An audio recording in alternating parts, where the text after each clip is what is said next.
Buenos días, ¿cómo están? Bienvenidos sean todos a Monitor Económico en el canal 5 días. Una mañana con un cielo que de a poquito parece va comenzando a salir después de un día y medio lluvioso, algunas nubes todavía en el cielo, pero ya con una mañana con un poco de sol a esta hora en la ciudad de Asunción. Son las 10 de la mañana, 5 minutos, 22 grados la temperatura a estas horas en la capital. Buen tiempo el que estamos teniendo, humedad alta todavía, 91%, soplan vientos al sur a 9 kilómetros por hora. ¿Cómo están, gente? Espero que estén bien. Estamos iniciando un capítulo más hoy en nuestra edición martes 20 de septiembre. Para hoy vamos a alcanzar una máxima de hasta 25 grados y la mínima la tuvimos esta mañana fue de 19. El cielo se encuentra mayormente nublado, algunos vientos del sur. Y según la Dirección de Meteorología, en horas de la noche se va a volver a nublar un poco, vamos a tener un aumento de la nubosidad y podríamos tener algunas lluvias dispersas todavía para horas de la noche. ¿Cómo está el pronóstico extendido? Vamos a mirar de qué manera se va a comportar el resto de la semana. Nos dice la Dirección de Meteorología que mañana vamos a tener una máxima de 26 grados, mínima de 17. Fresco a cálido, cielo mayormente nublado, lluvias dispersas y leves, vientos del sur para el día de mañana miércoles.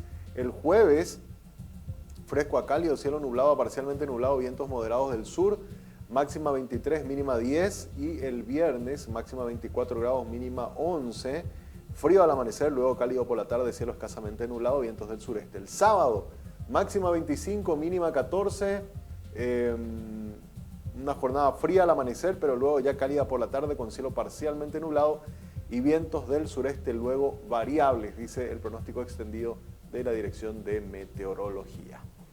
Bueno, como cada mañana es un gusto poder compartir con ustedes y estar siendo presentados por el Working, un lugar que te invita a que hagas que ir a trabajar sea toda una experiencia, la experiencia de un Coworking Café. Este espacio, como ustedes saben, siempre está abierto de lunes a viernes a partir de las 8 de la mañana hasta las 19:30 horas en el acceso principal del Paseo La Galería. Puedes hacer tus reservas a través del 0985-188-188. Es un coworking café para conectar, para crear y colaborar en un entorno con tecnología nunca vista en Paraguay. También contigo tenés la mejor experiencia de conexión en Paraguay. Conectate con más velocidad para disfrutar al máximo de las redes sociales, tus aplicaciones favoritas y todo el entretenimiento desde tu celular. Nunca te olvides que tener todo contigo te conviene mucho más. Y con Stornia medimos, identificamos, analizamos intereses y hábitos de los consumidores, conectando así a las marcas con la audiencia, con contenidos específicos y de valor. Somos contenido, somos innovación, somos Stornia Comunicación Estratégica. Contactanos al 0983-946-663 o en @Stornia_PY, nuestra cuenta en el Instagram. El correo electrónico es stornia@5dias.com.py. Bien, vamos al repaso que hacemos habitualmente por los principales indicadores del día.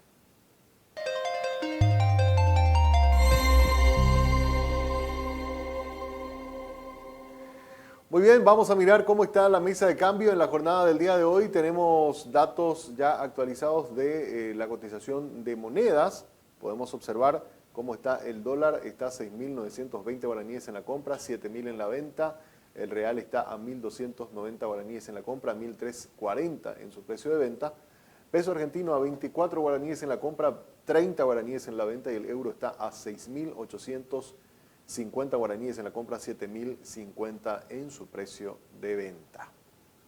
Miramos también precio de las materias primas. La soja, 537 dólares el precio por tonelada. El trigo, 304 dólares por tonelada. El maíz, 266 dólares el precio por tonelada.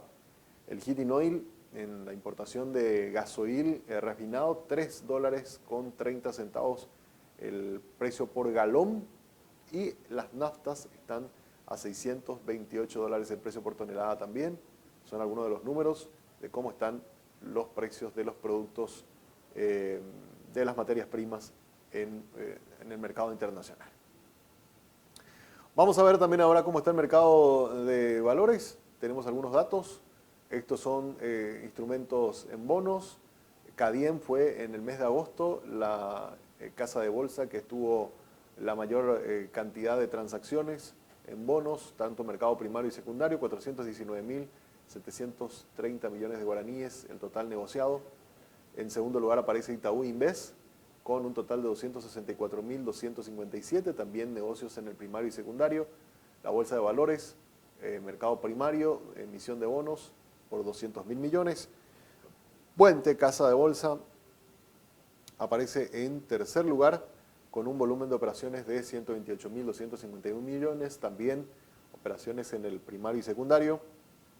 Y completan la lista el resto de las casas de bolsa regional, Valores, Investor, Avalon, Azu Capital, Capital Markets, entre otros, que cierran la lista. En total, 1.268.760 millones de guaraníes es el total negociado en bonos en lo que va de este año. Son datos al cierre del mes de agosto del 2022, según el resumen que presenta la Bolsa de Valores de Asunción. Entonces, acá algunos numeritos para ir viendo cómo se está comportando también el mercado de bolsa de valores. Muy bien, hasta aquí nuestro primer repaso sobre cómo están los indicadores económicos. Hacemos una brevísima pausa a la vuelta y ya venimos con nuestro tema de análisis del día.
This next part's my favorite part, cause it's time to shine. Gonna do the two-step, then cowboy boogie. Grab a sweetheart. En este lugar conectamos, respaldamos y protegemos los recursos que hacen crecer a muchas empresas. Como a la cafetería de...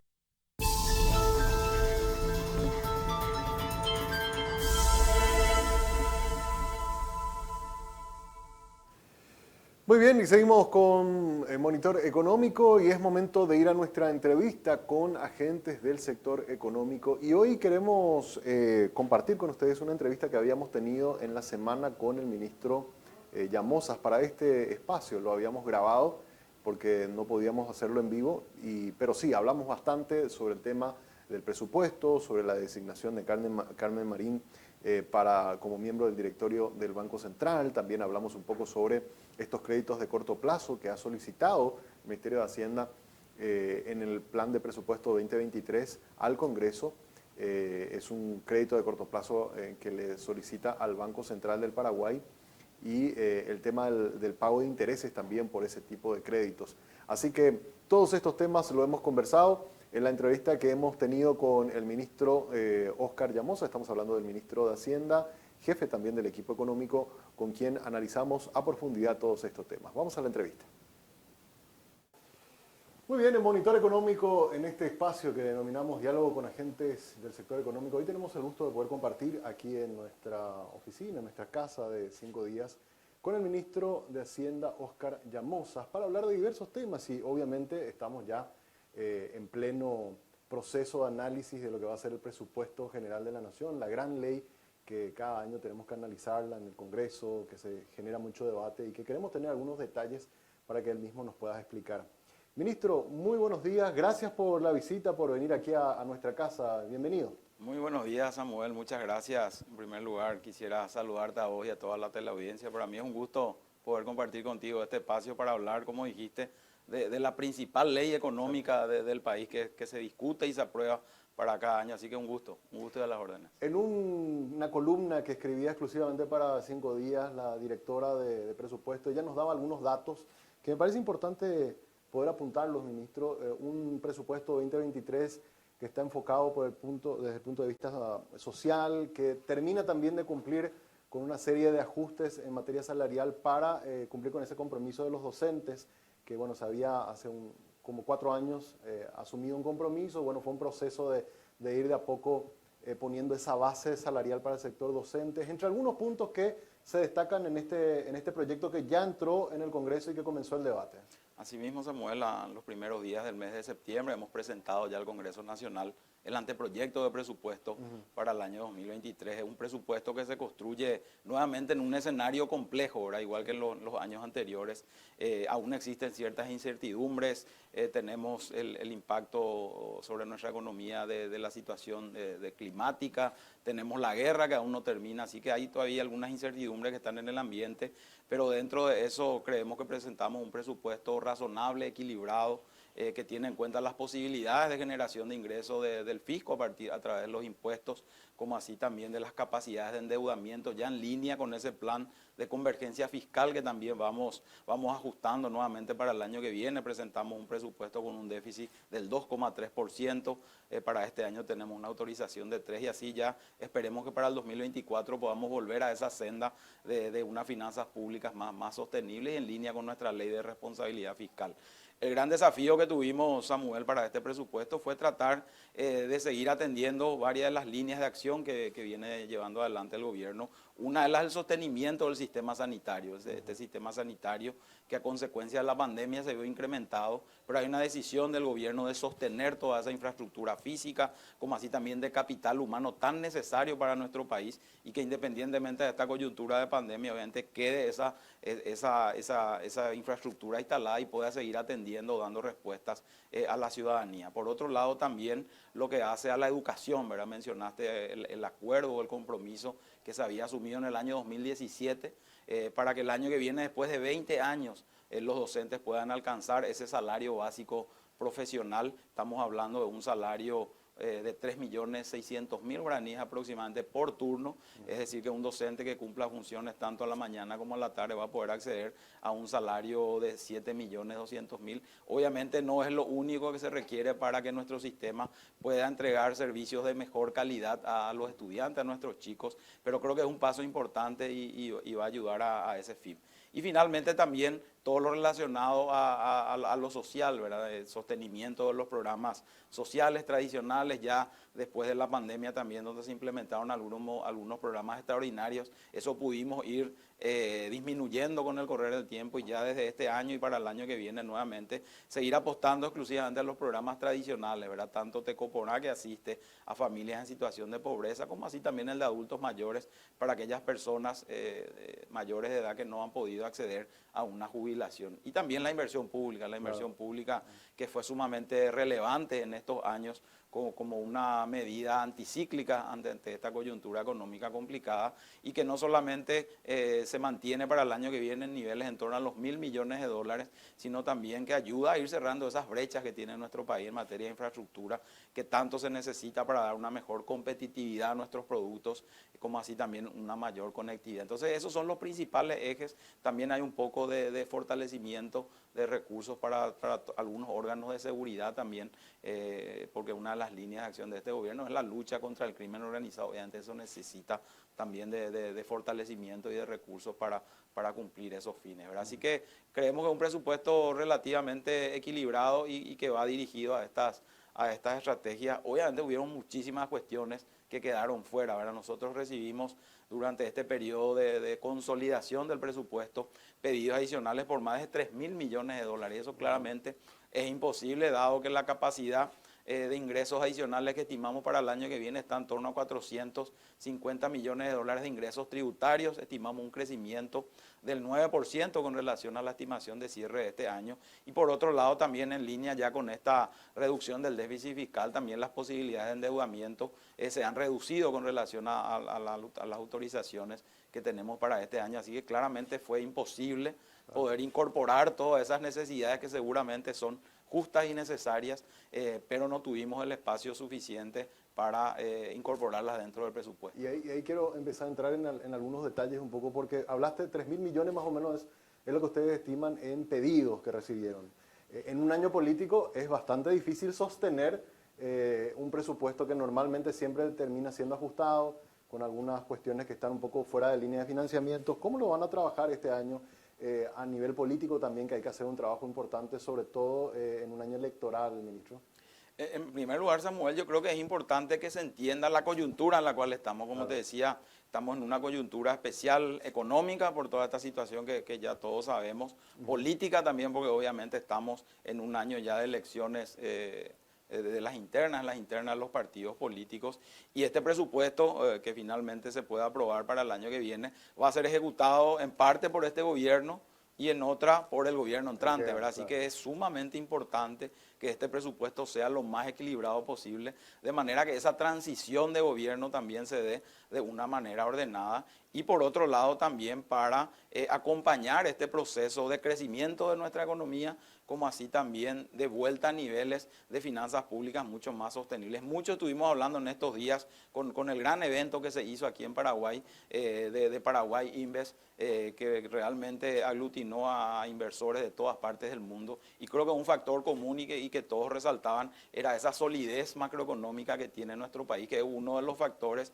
que finalmente inciden para que estos capitales vengan. Así que cualquier medida que se tome desde el Congreso que ponga en riesgo ese desequilibrio, obviamente va a impactar en todos, ¿verdad? Aquí lo que hay que entender es que el presupuesto no es una discusión que se da entre ministros, entre congresistas, etcétera, sino que finalmente impacta en la ciudadanía, ¿verdad? No solamente porque ahí se incorporan los principales ejes o políticas del gobierno para entregar bienes y servicios a la ciudadanía, sino porque finalmente eso se financia con impuestos que aportamos todos, ¿verdad? Entonces, en la medida que el presupuesto sea razonable, obviamente no va a haber necesidad de desatender ciertos ejes o ciertos programas sociales principalmente, ni tampoco empezar a hablar nuevamente de cuestiones relacionadas a nuestro sistema tributario, ¿verdad? Así que es sumamente importante mantener ese equilibrio, esa prudencia, y como dijiste bien, entendemos que hay muchas necesidades que quedaron por fuera, digamos, del presupuesto, pero obviamente tenemos que ajustarnos a las posibilidades que tengamos de poder financiarla. Claro, y dejarle al próximo gobierno que venga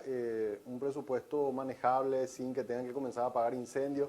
Ustedes lo vivieron cuando asumieron recién, se les habían impuesto en ese momento una serie de compromisos que, bueno, tuvieron que rápidamente ver cómo reaccionar, ¿verdad? Lo cual no es positivo para ningún gobierno que esté iniciando, ¿verdad? Eso me parece importante. Ahora, ministro, temas que también quería aprovechar tu presencia para poder aclarar, porque en el presupuesto se plantea un manejo normal de algo que se hizo siempre, ¿verdad? Que son estos créditos de corto plazo del Banco Central, y que en este caso se plantea sin intereses, y bueno, hubo ciertos cuestionamientos. En primer lugar, explicar un poco a la gente para qué sirven esos créditos que otorga el Banco Central, y también que esto no representa, si representa o no algún riesgo para la banca central. Bueno, en primer lugar, Samuel, yo creo que es importante que se entienda que este presupuesto o el presupuesto anual se financia de diversas maneras, ¿verdad? Por un lado, cerca del 52% del presupuesto se financia con los recursos que generan las propias entidades, por ejemplo las empresas públicas, la ANDE por la venta de energía o Petropar por la venta de combustible. Eso le genera un ingreso y con esos recursos ellos se financian el presupuesto, y sumando así todas las entidades que generan ese tipo de ingresos, estamos hablando del 52% del presupuesto. Por otro lado están los impuestos y otros ingresos que recibe el Tesoro, ya sea de aportes de estas empresas, porque anualmente también ellos aportan una parte de sus utilidades, como así también lo que vienen o lo que provienen de las binacionales, ¿verdad? Las regalías que generan Itaipú o Yacyretá, el 50% queda para el Tesoro. Entonces todo eso hace de que podamos financiar el 35% de ese presupuesto. Y finalmente está el endeudamiento externo, que representa el 13%. Si nos concentramos en ese 35%, obviamente los ingresos tributarios son muy fluctuantes, ¿verdad? Generalmente a inicios de año la capacidad de generar ingresos es muy baja. Recién a partir del mes de abril es que el fisco empieza a recaudar gran parte de sus recursos, porque están los vencimientos, los impuestos a la renta, personal, etcétera. Y después a lo largo del año también hay picos que se dan en cuanto a los ingresos. Y esa misma fluctuación tienen los gastos. Generalmente en los primeros meses del año hay una mayor presión de gastos que justamente coincide con los menores ingresos. Entonces ahí tenemos descalces que se van dando durante el año. Entonces la Constitución, como así también la Carta Orgánica del Banco Central y nuestra Ley de Administración Financiera, permite que hasta cierto límite el Tesoro pueda adelantar esos ingresos tributarios que yo voy a tener a lo largo del año, justamente para financiar esos gastos que se dan en los momentos donde tenemos un desfasaje, ¿verdad? Entonces, en ese ejercicio, en esa responsabilidad que tiene el Tesoro de administrar la caja, cuando ve que le van a faltar recursos para cumplir con algunos compromisos y ve que a lo largo del año va a tener exceso, va a tener mayores ingresos que gastos, es ahí que el fisco recurre a esta herramienta que son los adelantos de corto plazo sobre los ingresos tributarios. Esto está muy regulado, como te decía, en toda esta normativa que mencionaba y establece que el tope máximo que yo puedo solicitar al Banco Central de esos ingresos tributarios es del 10%, ¿verdad? Entonces, teniendo en cuenta esos límites, es que año a año el Tesoro evalúa las posibilidades de recurrir a esta herramienta y generalmente lo hace a inicios de año, porque a inicios de año, además de los gastos naturales que se tienen durante los primeros meses, queda la deuda flotante del ejercicio anterior, ¿verdad? Entonces, entendiendo esto es que generalmente se recurre a esta herramienta, pero en números muy inferiores a ese tope, ¿verdad? En promedio estamos hablando de cerca de 500.000 millones de guaraníes, no sé, 80 millones de dólares aproximadamente, o 70 millones de dólares, que usualmente el Tesoro solicita al Banco Central, eso lo aprueba el directorio y finalmente hacen el desembolso y después a lo largo del año se devuelven. Es decir, el mismo periodo fiscal. En el mismo periodo fiscal, es decir, que no existe financiamiento de un presupuesto adicional porque se da en el marco del presupuesto, el Tesoro no puede destinar recursos más allá de lo que está autorizado en la ley de presupuesto, ni tampoco existe una generación de ingresos adicionales porque se da en base a los ingresos tributarios del año, ¿verdad? Entonces, ahí también es importante aclarar porque se trató de dejar entrever de que hoy el Estado se está financiando con emisión monetaria, eso es totalmente falso, ¿verdad? Estamos hablando de recursos del Tesoro que va a tener a lo largo del año, pero debido a estas fluctuaciones que te mencionaba. Un manejo más de liquidez. Totalmente, ¿verdad? Totalmente, un manejo de liquidez. Hay meses donde se gasta más de lo que ingresa, claro, y hay meses donde ingresa más de lo que se gasta y se hace ese ejercicio. Ahora después está el tema de los intereses. Los intereses. Efectivamente, las disposiciones legales establecen de que el Tesoro tiene que cubrir también una parte o que estos adelantos tienen un costo y obviamente ese costo son los intereses. A partir del año 2020, consecuencia de la pandemia y de toda esta coyuntura compleja, es que se plantea de manera extraordinaria al Congreso Nacional que esta herramienta pueda ser otorgada al Tesoro sin intereses. ¿Por qué, Samuel? ¿Verdad? Porque justamente en esta coyuntura compleja queremos optimizar cada guaraní de los recursos del Tesoro para asignar a todas estas necesidades que obviamente se vieron ampliadas durante estos años tan complicados. Menor ingreso para el fisco, mayor presión de gasto. Entonces, cada guaraní que el fisco se compromete a gastar, estamos tratando de optimizar. Y ahí que se plantea y fue autorizado por el Congreso. El Congreso autorizó que esta herramienta pueda ser sin costo, entendiendo esta coyuntura adicional. Después, obviamente, como la coyuntura tampoco ha mejorado mucho, cada año se fueron presentando, después de la pandemia, situaciones complicadas, la sequía este año, la guerra, etcétera. Entonces, se hacen los planteamientos al Congreso, se hizo lo mismo en el 2021, el 2022, y lo mismo planteamos para el año que viene. Finalmente, todo un proyecto y el Congreso es el que decide. Exacto. O no. En caso de que decida esto después, durante la ejecución se solicita al Banco Central del directorio pueda aprobar o no. Tuvimos varias situaciones en que tuvo que haber algún tipo de conversaciones, ya sea por las tasas, ya sea por los montos.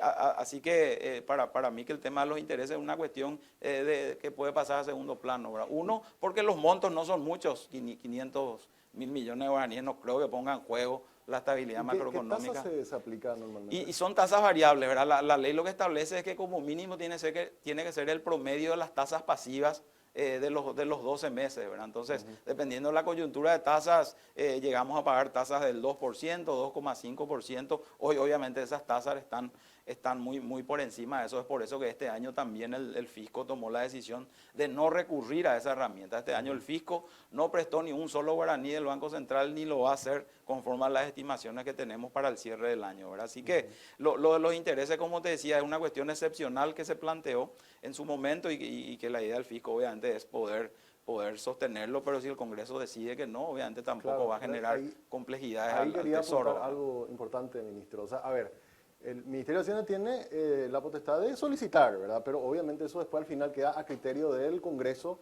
habilitar o no, ¿verdad? Que en estos casos en el 2020 se hizo y creo que el año pasado no se permitió, ¿verdad? No se permitió, no se permitió. De hecho, este año, como te decía, a inicio de año, cuando iniciamos las conversaciones con el Banco Central de cuáles serían esas tasas, obviamente las tasas estaban muy por encima de lo que nosotros estábamos dispuestos a pagar. Es por eso que se tomó la decisión de no recurrir a esa herramienta y tratar de ver otras alternativas para administrar esos compromisos que quedaron principalmente del año pasado. Claro, Entonces, que son medidas de alguna manera, ministro, también de administración financiera del Estado normales, como lo que ustedes hicieron de salirse de seguir emitiendo bonos del Tesoro en la Bolsa de Asunción, porque encontraron otra vía de financiamiento más barata que era a través de los créditos multilaterales. O sea, son acciones que uno va tomando a lo largo del año de acuerdo a la coyuntura. Así mismo, Samuel, así mismo. Y finalmente hay que entender que estos intereses, que dependiendo de la tasa, están en promedio entre 2, 3, 4 millones de dólares que el fisco paga al Banco Central, salen de los impuestos, ¿verdad? Entonces,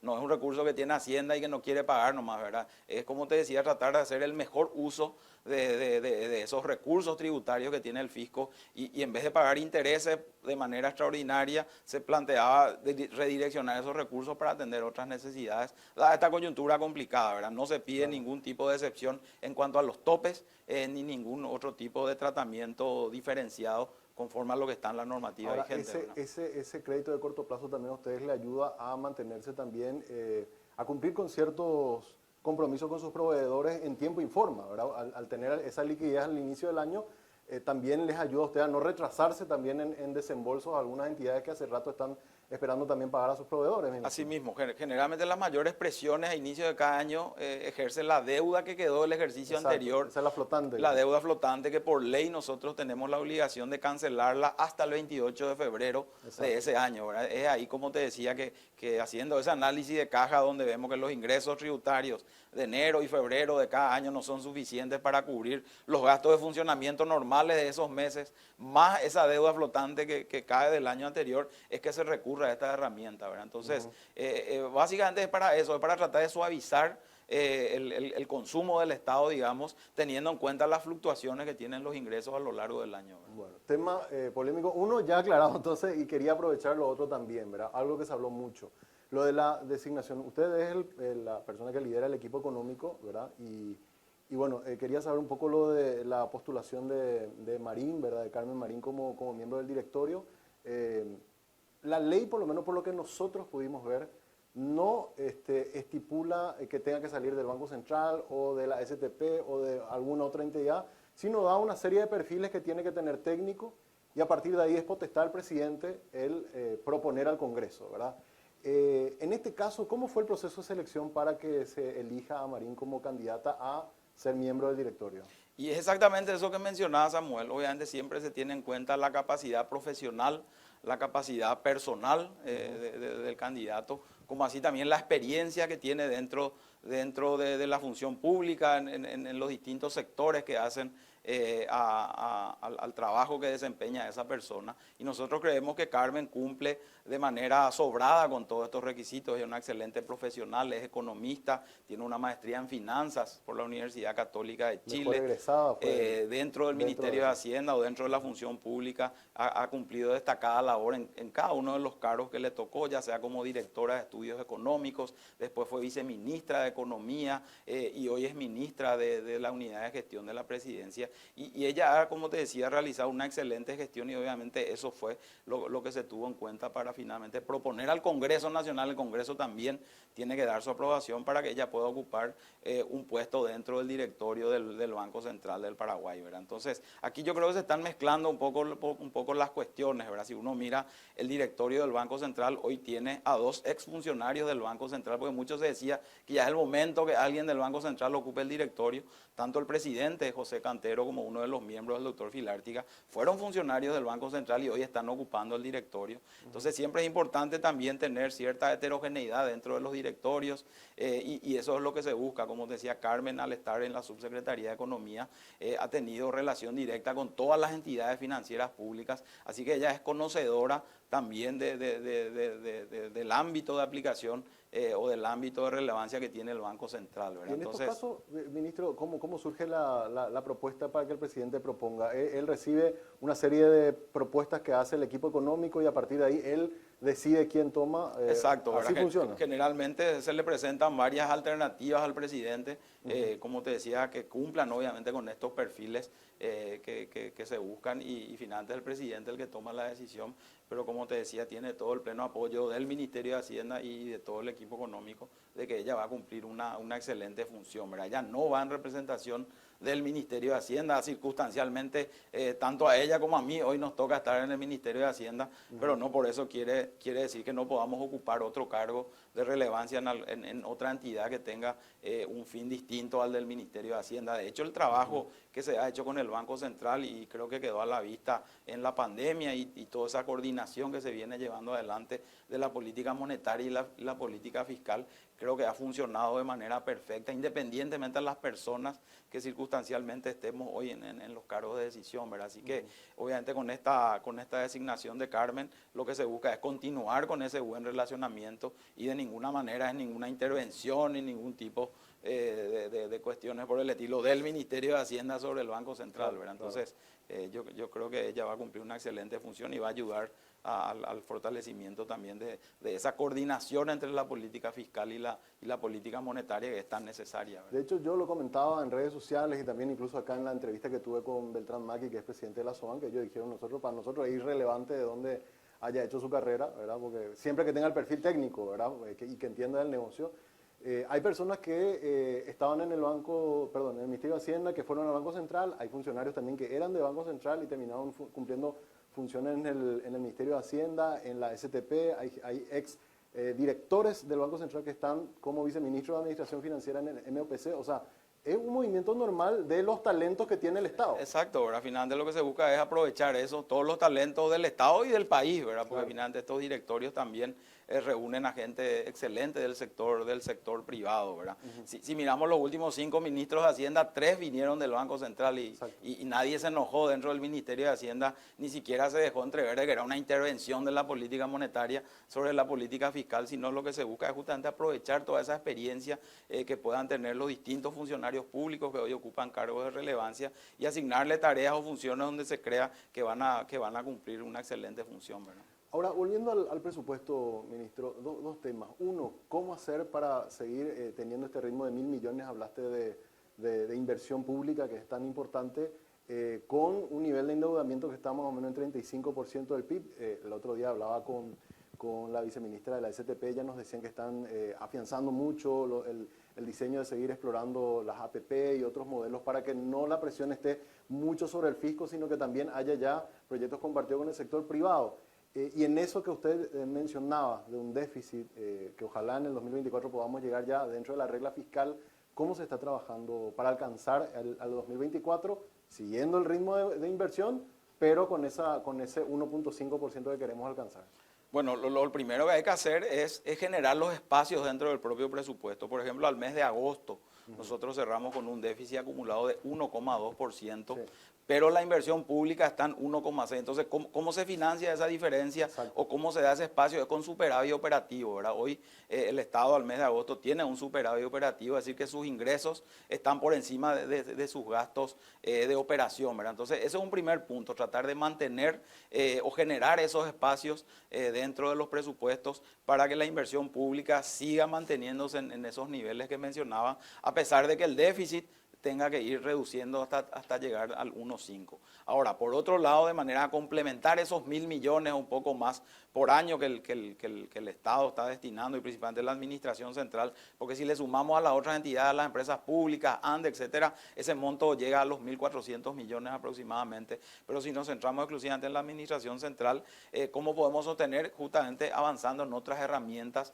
que permitan una mayor participación del sector privado en la obra pública. Estos 1.000 millones es un monto interesante, pero es insuficiente para que nuestro país siga cerrando esas brechas importantes que te mencionaba. Entonces, herramientas herramientas como las APP, llave en mano, las concesiones, son sumamente importantes para que la inversión pública siga teniendo una dinámica incluso por encima de estos números que estaba hablando. Y se está trabajando en eso, Samuel. Esperemos que antes del cierre de este año se pueda lanzar ya la segunda licitación bajo la modalidad de APP, que sería destinado a la duplicación de la Ruta 1. Hoy tenemos una experiencia, creo que bastante positiva con la duplicación de la Ruta 2 y 7, que también se está realizando bajo esta modalidad, pero obviamente necesitamos una mayor dinámica y estamos trabajando de manera coordinada con la Secretaría Técnica de Planificación, con el Ministerio de Obras Públicas, que es el principal ejecutor de la obra pública, y también con apoyo de los organismos internacionales estamos tratando de generar mayor capacidad dentro del Estado para generar proyectos, porque ese es nuestro principal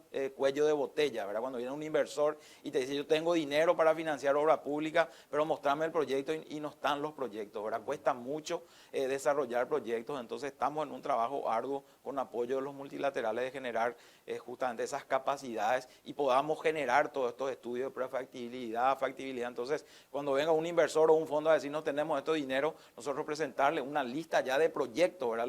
Lo que siempre tenemos son buenas ideas, ¿verdad? Claro. Tenemos ideas, pero obviamente esas ideas hay que trasladarlas a proyectos con números, con proyecciones, con tasas de retorno, etcétera. Entonces, estamos haciendo ese esfuerzo de manera a generar esas capacidades. Y por otro lado, también siempre recordar que todas estas modalidades también tienen en cuenta la iniciativa privada, ¿verdad? Es decir, si un inversor nos viene incluso con su proyecto, nosotros tenemos la capacidad de evaluar esos proyectos y si reúne las condiciones establecidas en este marco jurídico, obviamente autorizar también ese tipo de inversiones. De hecho, uno de los proyectos que está siendo llevado adelante por el sector privado es lo relacionado a la navegabilidad de los ríos, sí, ¿verdad? A la hidrovía, ¿verdad? Entonces, como te decía, hay que hacer un mayor esfuerzo y potenciar estas herramientas de manera que los números en inversión pública sean mucho más de lo que hoy tenemos. Creo que el año pasado el servicio de la deuda estuvo en 800, 900 millones, si mal no recuerdo. ¿Verdad? Para el 2023, ¿cuánto se proyecta, ministro? Bueno, para este año el servicio de la deuda está en torno a los 1.000 millones,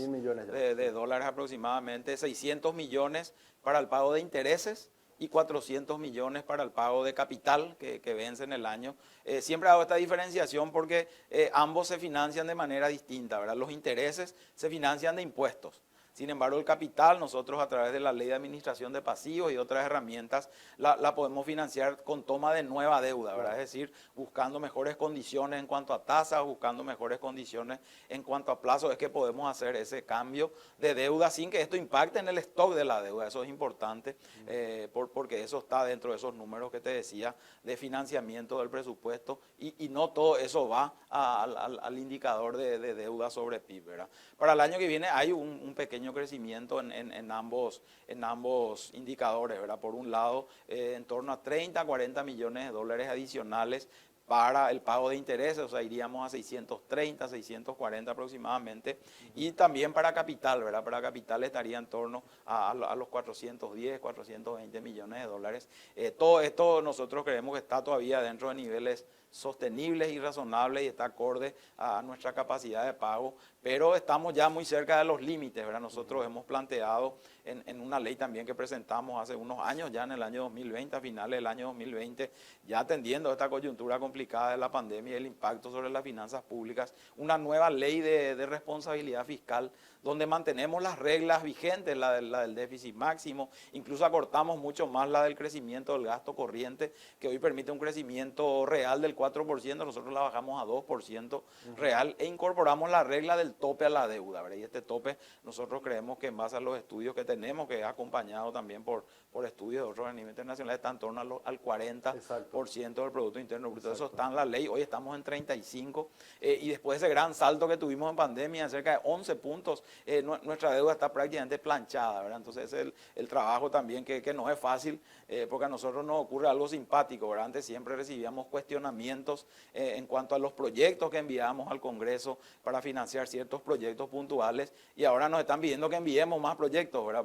Porque siempre surgen pedidos de que qué pasó de tal ruta, qué pasó de tal proyecto de infraestructura. Nosotros les decimos no, que después de la pandemia obviamente tenemos que ser prudentes y tenemos cerca de 2.000 millones de dólares en proyectos ya aprobados, con financiamiento aprobado, que no lo estamos enviando al Congreso porque obviamente estamos haciendo ese manejo responsable del No, pues, endeudamiento si no te dispara público. después la deuda, O si no, claro. se me dispara, obviamente esa planificación que se tenía a inicio de gobierno y que tenía en cuenta estos proyectos que te mencionaba, excluían el impacto que finalmente tuvo la pandemia, ¿verdad? Entonces tuvimos que hacer una priorización y obviamente la prioridad fue la atención de la pandemia y tratar de mitigar sus impactos. Pero en la medida que la economía veamos que se vaya recuperando, vamos liberando estos proyectos. De hecho, a finales del año pasado e inicio de este año enviamos ya algunos proyectos, pero nos enfocamos principalmente en aquellos que puedan tener un doble impacto, ¿verdad? Obviamente siempre un proyecto de infraestructura tiene un impacto económico positivo, pero nos enfocamos en aquellos que puedan tener un impacto, uno, en generación de empleo,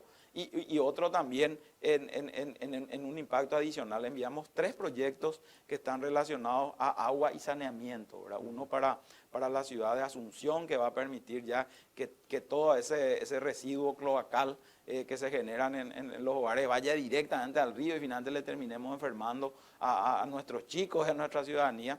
Ya eso pueda pasar previamente por una planta de tratamiento. Eso creo que ya tiene media sanción del Senado, o sea que ojalá también se apruebe ya rápidamente ese proyecto. También algo parecido para la ciudad del Este y también Presidente Franco, también con ese doble impacto de salud, de economía y obviamente asegurar también la provisión de agua en Ciudad del Este que se volvió en algunos momentos, principalmente en estos periodos de sequía sumamente complejos, ¿verdad? Entonces estamos priorizando ese tipo de proyectos, obviamente sin descuidar también aquellos que sean sumamente relevantes para el desarrollo, para la conectividad de las localidades y de los productores, ¿verdad? Para cerrar nomás, usted mencionó 40% de ese ratio PIB-deuda. Yo, por lo menos por lo que leí, decía, era recomendación del Fondo Monetario Internacional, también lo leí por parte del Banco Mundial y el BID, que hablaban más o menos de esos números para países en desarrollo como Paraguay. Este proyecto que usted plantea, ¿qué pasa si llegamos al 40%? A partir de ahí tenemos que hacer acciones para mantenernos y bajar. ¿Cuál es el planteamiento para poner en concreto nomás esa idea? Sí, la ley obviamente establece ese tope, pero da situaciones excepcionales. Por ejemplo, si nos ocurre, ojalá que nunca más, ¿verdad?, ocurra una pandemia y estemos ya muy cerca de esos niveles, obviamente establece que en casos excepcionales se pueda superar ese tope. Eso tiene que tener obviamente aprobación del Congreso, así como las otras reglas fiscales necesitan aprobación del Congreso, y también establece un plan nuevamente de convergencia, pero ya a nivel de ley, ¿verdad? Ese plan que yo te mencionaba de que a partir del 2020 con un déficit de 6 queremos llegar nuevamente al 1.5 en el 2024, fue una decisión del Ministerio de Hacienda, claro, no hay ninguna ley que nos diga que eso tiene que ser así, pero esa misma experiencia la trasladamos a este proyecto de ley en lo que hace a las reglas fiscales, como así también a la deuda, que es una nueva regla que se incorpora dentro de esta ley, ¿verdad? Entonces, casos excepcionales que se requiera superar, también se debe presentar un plan de convergencia nuevamente a esos niveles de las distintas reglas. Pero ya vamos a tener marcada la cancha. Así mismo, ya va a estar muy claro, y ese plan de convergencia que te decía que hoy finalmente es una decisión voluntaria del Poder Ejecutivo, ¿verdad? No existe nadie que nos exija que tenga que ser así, eso ya va a estar reflejado en esta ley, que ojalá que se apruebe también en la brevedad posible, ¿verdad? Excelente. Ministro, te agradezco mucho tu tiempo, gracias por compartir con nosotros. Realmente, bueno, entendimos un poco más de lo de la deuda, un poco más del presupuesto y bueno, y era oportuno tener también esta entrevista. Gracias, ministro. No, muchas gracias, Samuel, y como hablamos siempre, ¿verdad? Yo creo que hoy Paraguay está en un punto de inflexión, ¿verdad? Depende de nosotros tomar las decisiones correctas y podamos dar ese gran paso que tanto requiere nuestro país, que nos eleve realmente a otros niveles de crecimiento. Una de estas decisiones es el presupuesto. Así que en la medida que este presupuesto sea lo más razonable posible, va a ser un paso hacia adelante en esa línea. Y otra cuestión que no hablamos hoy, Samuel, que cuando quiera podemos hablar, son las reformas. Claro. Nuestro país requiere de reformas para seguir manteniendo sólidas esos cimientos que tiene nuestra economía y principalmente la política fiscal, reforma del gasto público, reformas de mejora del ambiente de negocios, etc. Así que ambas cuestiones yo creo que son necesarias y depende de nosotros tomar las decisiones correctas. Así mismo. Gracias, ministro. No, por favor. El ministro de Hacienda, Oscar Llamosas, conversando hoy con nosotros aquí en Canal 5 Días.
shot. Gonna do the two-step, then cowboy boogie. Grab a sweetheart. En este lugar conectamos, respaldamos y protegemos los recursos que hacen crecer a muchas empresas. Como a la cafetería de Emilia, a quien le brindamos conectividad para que siempre esté cerca de sus clientes. O la importadora de Martín, que puede trabajar desde donde quiere y tiene respaldada y accesible toda su base de datos. Y también a la empresa internacional que dirige Diego, que tiene la seguridad de contar con protección ante ciberataques y así resguardar a la empresa, sus clientes y colaboradores. Porque sin importar si son pequeñas, medianas o grandes, ya son más de 50.000 las empresas que nos eligen para impulsar su crecimiento.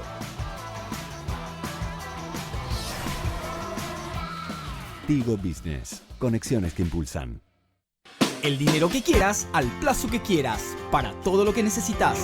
En Banco Continental tenemos un préstamo para vos. Solicítalo ya mismo y cumplí el sueño del auto 0 kilómetro, el viaje al Caribe o simplemente para lo que necesites. Y la primera cuota, pagala recién a los 60 días. Para más información, escribinos o llamanos al 021-419-3000 o ingresá a bancontinental.com.py. Continental, inspirados en la grandeza paraguaya.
Préstamos para inversiones del sector agropecuario, industrial, comercial y de servicios del BNF.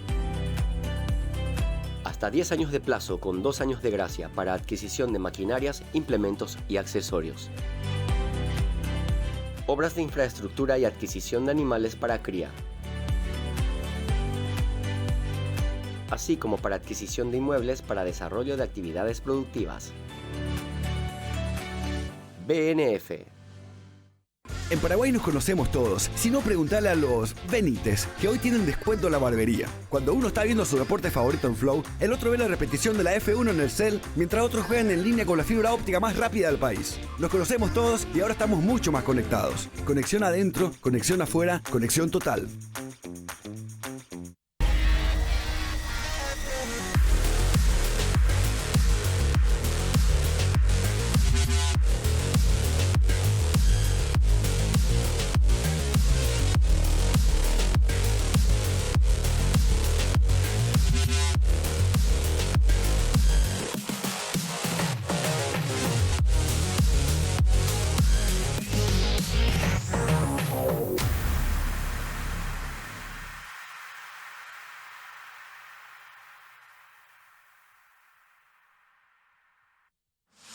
Grandes beneficios en Farma Oliva con Banco Continental. Todos los martes, pagando con las tarjetas de crédito Continental, en todas las sucursales de Farma Oliva tenés 40% de ahorro en caja, más 3 cuotas sin intereses. Beneficio sujeto al límite de compra. Más información en bancontinental.com.py. Continental, inspirados en la grandeza paraguaya. Estamos impulsando la educación digital contigo.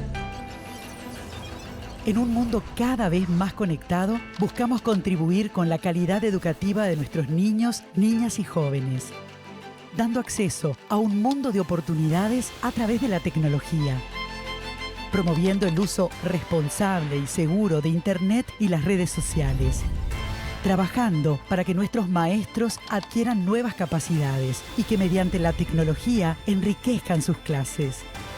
enfocándonos también en las mujeres para que potencien sus emprendimientos y desarrollen su liderazgo apoyándose en la tecnología. Y capacitando a niños y adolescentes para las habilidades que demandará el futuro. Con el compromiso de seguir impulsando la educación digital contigo. Entérate más en tigo.com.py.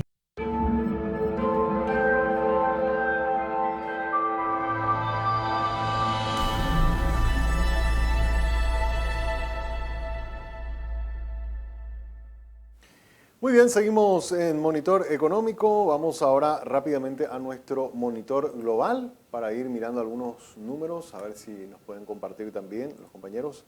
Hoy vamos a estar observando en nuestro monitor global estos datos. Contribución acumulada al empleo informal en la fase de recuperación del empleo total. Es decir, porque este informe muy interesante que toma también la Organización del Trabajo, habla de, en esta pospandemia, saliendo un poco de lo que fue la situación del COVID, todos esos trabajos que se generaron fueron formales, informales.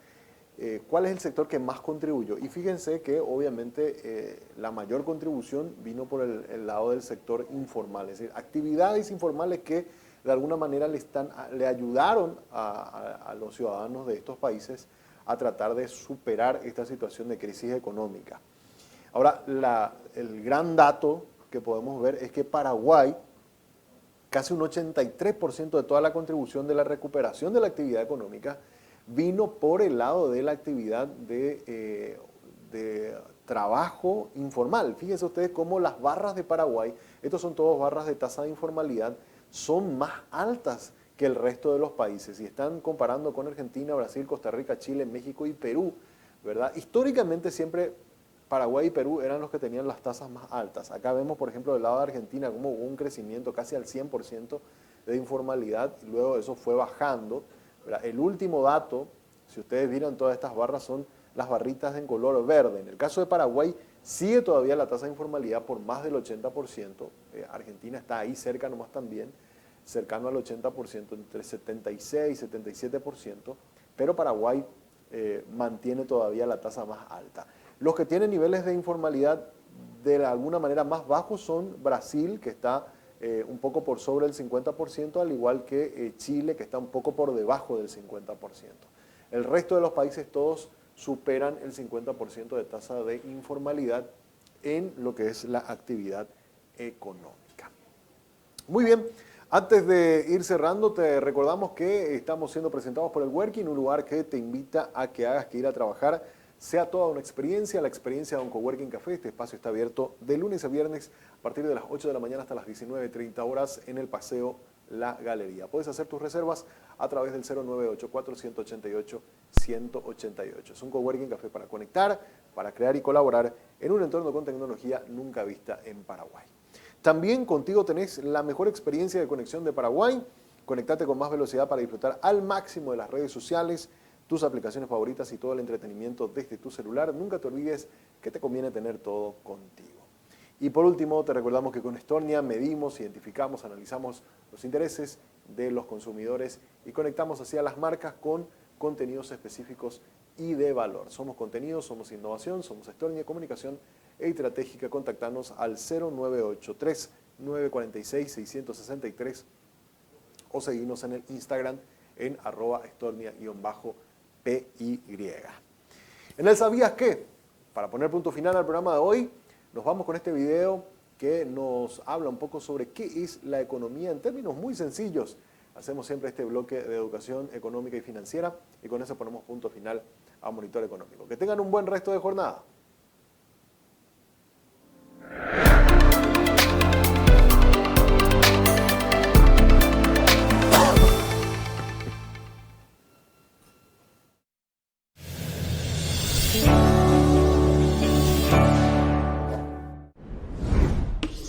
¿Qué es la economía? La economía es una ciencia social que estudia cómo administrar los recursos para satisfacer las necesidades humanas, que son ilimitadas. Es decir, analiza cómo las personas, las empresas y los gobiernos toman decisiones de qué se produce, cómo se distribuye y quién consume. Y el resultado de todas esas actividades es lo que conocemos como economía. ¿Para qué sirve la economía? La economía es fundamental para asignar los recursos de la mejor manera posible. Nuestro planeta tiene recursos limitados y las necesidades humanas son ilimitadas, por lo que no es posible tener todo cuanto deseemos. De hecho, la palabra economía proviene de dos palabras griegas, oikos y neimen, que juntas forman oikonomía y que significan la administración del hogar. ¿Qué estudia la economía? A la hora de estudiar la asignación de recursos, la economía se divide en dos ramas, la macroeconomía y la microeconomía. La macroeconomía estudia al conjunto, mientras que la microeconomía estudia al individuo. Por ejemplo, la macroeconomía estudia el crecimiento económico de los países, el comercio internacional, así como los sistemas económicos. Mientras que la microeconomía estudia el comportamiento y las decisiones de los individuos y las empresas, como por ejemplo las preferencias de consumo y las decisiones de inversión. Pero no todo el mundo está de acuerdo en cuál es la mejor manera de administrar los recursos. ¿Qué sistemas económicos existen? Existen dos tipos fundamentales de sistemas económicos, capitalismo y socialismo. El capitalismo defiende que la mejor forma de administrar los recursos es a través de la oferta y la demanda, es decir, de los acuerdos entre compradores y vendedores. Y el socialismo, por el contrario, defiende que es el Estado quien debe planificar la administración de los recursos. Eso sí, a día de hoy casi ningún país es enteramente socialista o capitalista. A mitad de camino entre ellos se encuentran los sistemas de economía mixta, que tratan de encontrar un equilibrio entre ambos sistemas. Economipedia.